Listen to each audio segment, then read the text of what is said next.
B syndrome theology number 2.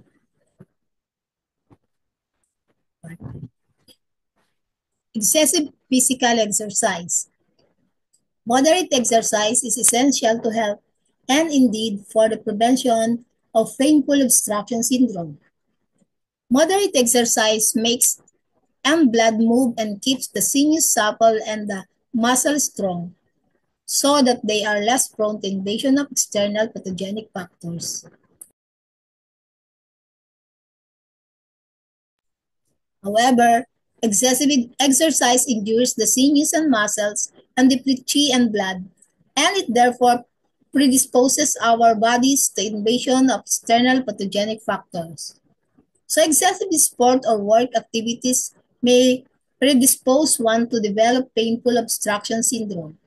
For example, excessive anaerobic exercise or jogging may put a strain on the spine and lead to backache or strain on the knees, leading to the knee ache.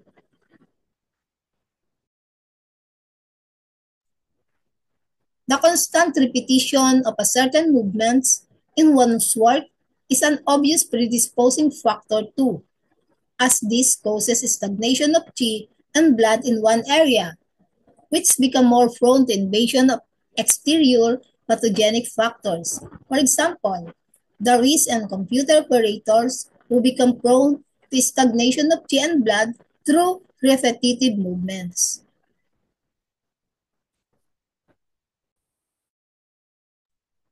Overwork. Overwork in the sense of working long hours without adequate rest for several years lead to deficiency of blood or yin, which lead to malnourishment of the channel so that they become prone to invasion of external pathogenic factors, particularly in chronic painful obstruction syndrome. Or in the elderly, an underlying deficiency of blood or yin is nearly always a factor.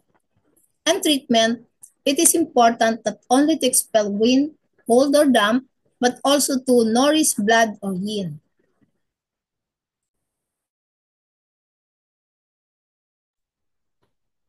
Childbirth. If a woman loses a lot of blood during childbirth, or if she suffered from previous blood deficiency, she may develop blood deficiency after childbirth.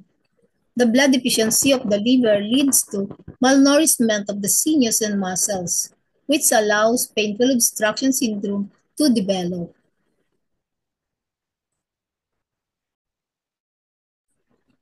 Trauma. Accident also predispose one of the painful obstruction syndrome.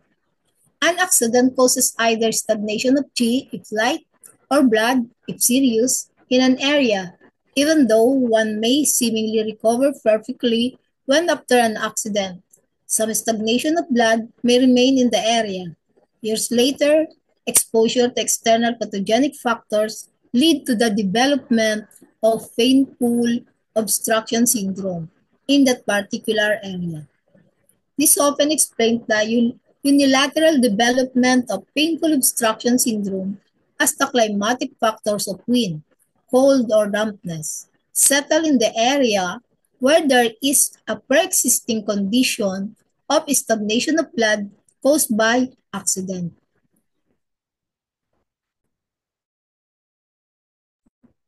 Emotional stress. Finally, emotional problems are also contributing factors in the origin of painful obstruction syndrome, either by causing stagnation of qi, such as from anger, guilt, or resentment, which affect the channels, or by causing depletion of qi and blood, such as from sadness, grief, and shock, which leads to malnourishment of the channels.